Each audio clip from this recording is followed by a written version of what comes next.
2018, September of 2018. Bago yung halalan, no? Bago pa ako nag-file. Unang tumakbo bilang senador. Nag-ingay na siya noon, siniraan na niya ako. Siya pang senador noon, no? Ako hindi pa, kandidato pa lang.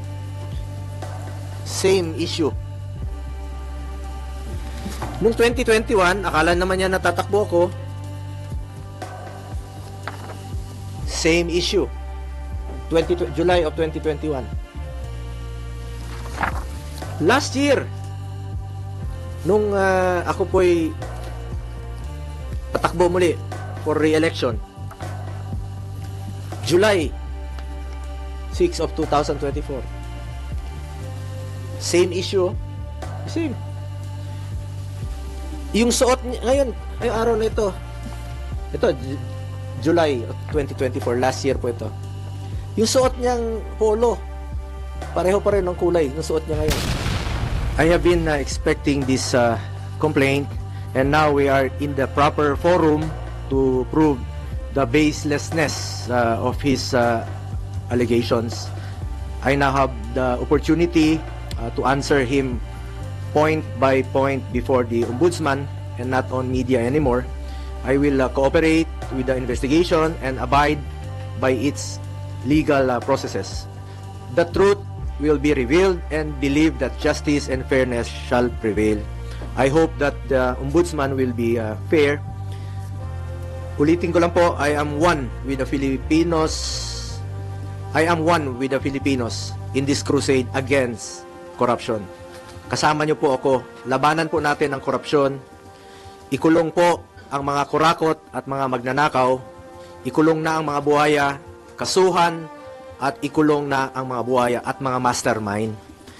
Huwag pong ilihis yung issue dito. Tumbukin po yung dapat tumbukin. Napapansin ko parang naiba na po ang narrative. Parang meron ng script, no, na sinusunod o playbook. As a Filipino,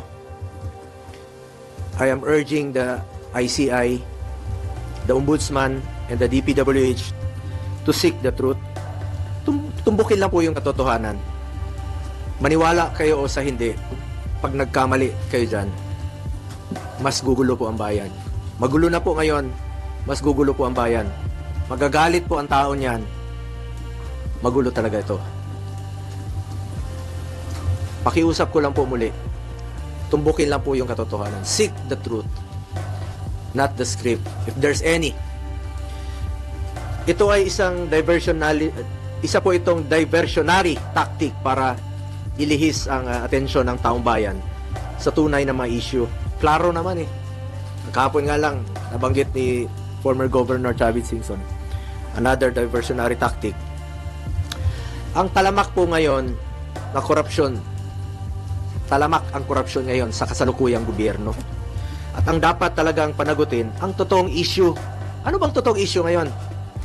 Diba ang flood control scandal? Mga ghost projects, mga anomalous projects, mga substandard projects. Yun naman po ang issue ngayon eh. Huwag tayong lumihis sa katotohanan. Napapansin ko talagang merong gumugulo eh. Merong nasa likod nito na ginugulo lang po yung katotohanan. But I am one with the Filipinos in this crusade and fight against corruption. Kasama niyo po ako rito. Labanan po natin ito. Kulong po natin ang mga kurakot at mga magnanakaw.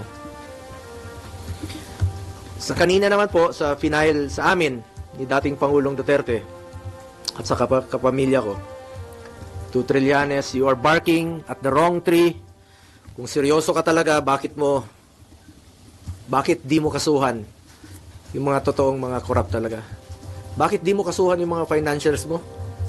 Yung mga contractor. Alam mo yun. Alam mo yun.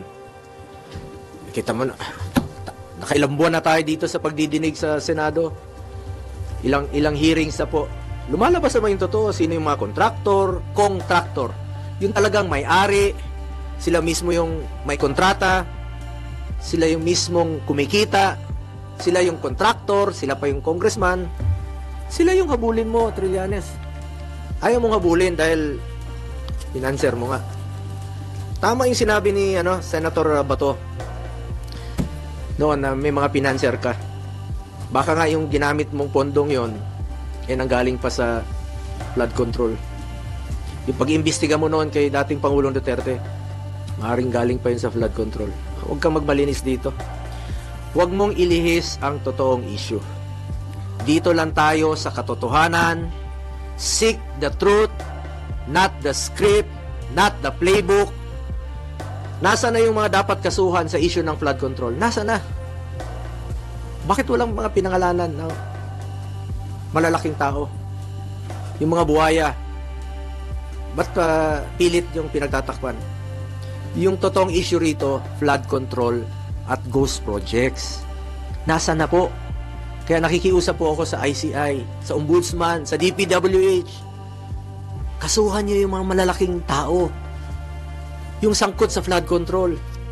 Yung sangkot dito sa mga ghost projects. Inaantay po ng tao. Pag inilihis niyo po ang katotohanan, magulo po ito. Magulo po ito. At isa po itong lumang tugtugin mula sa lumang script. Recycled na po yung mga issue. Pilit binubuhay para lang mapinturahan po ako ng maitim para siya po ang magmukhang maputi. My conscience is clear. Unlike him, panlabas o panloob, pati konsensya niya madumi.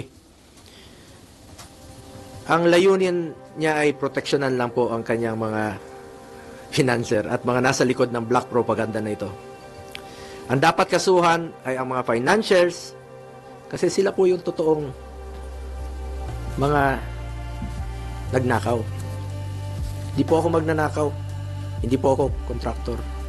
Senador po ako na nagsiservisyo lang po sa ating mga kababayang Pilipino. At may delikadesa po ako.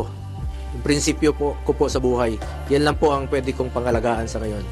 Pangalan ko po at hindi ko sasayangin yan. Kesa sayangin natin dito sa walang kwentang paninira, tatrabaho na lang po ako. Serbisyo, pagmamalasakit at sipag po ang pwede kong ialay sa ating mga kababayang Pilipino. Tingnan nyo lang po kung hindi ba recycled ito. Rehash. 2018, September of 2018. Bago yung halalan, no? Bago pa ako nag-file. Unang tumakbo bilang senador. Nag-ingay na siya noon, siniraan na niya ako. Siya pa ang senador noon, no? Ako hindi pa, kandidato pa lang. Same issue. Noong 2021, akala naman niya natatakbo ko. Same issue. July of 2021. Last year, nung ako po'y patakbo muli for re-election, July 6 of 2024. Same issue. Same. Yung suot niya, ngayon, ngayong araw na ito, July of 2024, last year po ito. Yung suot niyang polo, pareho pa rin ang kulay ng suot niya ngayon. Rehash pa rin, pati polo niya, rehash pa rin.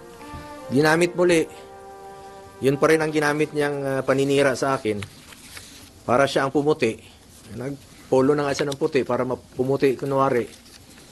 Pero yung kanyang hangarin ay napaka dumi. Alam nyo, nung ako po ay nag-obserba ng delikadesa sa buhay ko, baka pamilya niya po hindi. Nabalitaan tayo noon, mismo yung tatay niya naging dealer po sa GHQ ng Armed Forces. At nabalitaan nga natin no, na kakasino rin. At may mga ghost rin na yun lang, nabalitaan ko noon. So, sana naman tingnan mo ng mabuti kung sino yung walang delikadesa sa atin. Bakit na nililihis ni Trillanes sa mga 2017 projects? Umabot na siya ng 2007. Sino ba mag-aakalang maging presidente si Pangulong Duterte? 2007, gawin mong issue. Kung negosyante yung pamilya ko noon, mapigilan ko ba silang magnegosyo? Wala pa akong sa mundong ito. 70s pa lang may negosyo na po pamilya ko. Lahat tayo may kamag-anak na negosyante. 1993, may negosyo sila. Wala pa po ako kay Mayor Rodrigo Duterte, may negosyo na sila. Pero nung 1998, at isa po sa aking naging kondisyon, nung nagtrabaho po ako kay Mayor Duterte, sabi ko, pag pumasok po ng City Hall, yung kamag-anak ko, I will resign. Ayaw ko po magnegosyo sila sa City Hall dahil I observe delikadesa at ayaw ko po ng conflict of interest. Nung naging presidente siya, 2016, dala-dala ko po ito. Hindi po sila nakakapasok ng Malacanang. Hindi po ako pumapayag. Nakialam ba ako sa negosyo nila? Hindi. Nakinabang ba ako? Hindi. At binigyan ko ba sila ng pabor for government contracts? Hindi po. Because I observe delikadesa at hindi po sila nakakalapit sa akin, hindi ko naman po mapili ang kamag-anak ko. Lahat, dinadamay na nga ngayon. Baka sa susunod, lolo ko na idamay nila. Hindi ko po mapili ang kamag-anak ko. Hindi to titigil si Trillanes. Sabi ko nga, taon-taon niyang gagawin yan. Hindi yan titigil hanggat palitan ko siguro ang aking kamag-anak o kunin ng Panginoon ang aking mga kamag-anak. Hindi na titigil yan. At paulit-ulit na magiging issue niyan. Pero importante rito, magkakaroon po ako ng pagkakataon na sagutin po ito. Dahil ako mismo, hindi po ako papayag na magninegosyo po ang aking pamilya sa gobyerno. At hindi po ako magbibigay ng pabor sa kanila. Hindi lang natin mapigilan kung sino sa ating mga kamag-anak ang magninegosyo. As long as wala akong ginawa na bigyan sila ng pabor at hindi po ako nakinabang at hindi ko po ginamit ang aking posisyon para mabigyan po ng pabor ang aking pamilya. Ginamit ko lang po ang aking posisyon sa pagsiservisyo, pagmamalasakit at pagtulong po sa ating mga kababayang Pilipino. Malinis po ang aking konsensya mula noon hanggang ngayon. May delikadesa po ako. Yan po ang pwede kong pangalagaan at ipagmalaki sa inyo ang aking pangalan po. At isang probinsyano lamang po ako. Hindi ko po sasayangin yung tiwalang binigay nyo sa akin. Hindi po ako corrupt. At ako po'y taus-pusong nagsiservisyo lamang sa ating mga kababayang Pilipino.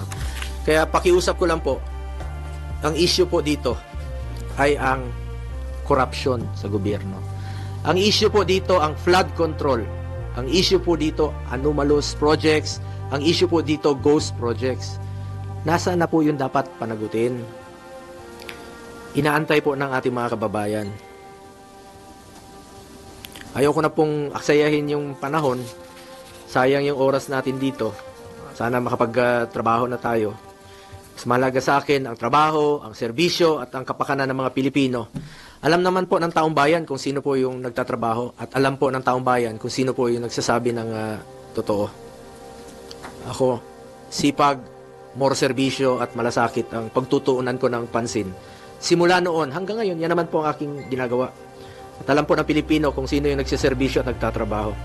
Nasa Pilipino na po yan kung kanino po kayo maniwala. Nasa sa inyo na po yan. Mga kababayan ko, patuloy nating labanan ang korupsyon sa gobyerno. Please lang, labanan natin ang korupsyon sa gobyerno, labanan natin itong mga kalokohan, ikulong po ang mga corrupt, ikulong po ang mga magnanakaw. Huwag na pong ilihis ang issue. Kawawa yung Pilipino pag nililihis po ang issue. May ikot-ikot na po tayo.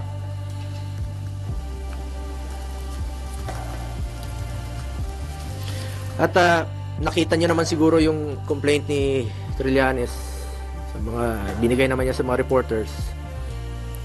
Paulit-ulit na po, rehash talaga, paulit-ulit, paninira talaga. Talagang paninira at inililihis yung totoong issue. Yun talaga totoo dito ngayon, nililihis niya. Paulit-ulit lang. Di same mo, sabi ko nga, 4 na taon na, 2018, 2021, 2024, 2025, pareho lang yung complaint niya. Na-file na po niya ito last year. Na-file na po niya ito last year. Tapos na po eleksyon. Nanalo na nga po ako. Naging number 1 pa. Salamat at mas naniwala kayo sa akin kaysa kay Trillanes. At hindi ko po sasayangin yung tiwalang binigay niyo po sa akin. Dahil ako naman po taos-pusong magsiservisyo sa ating mga kababayang Pilipino. Siya yung tamad at alam ng Pilipino sino yung korap. Siya yun.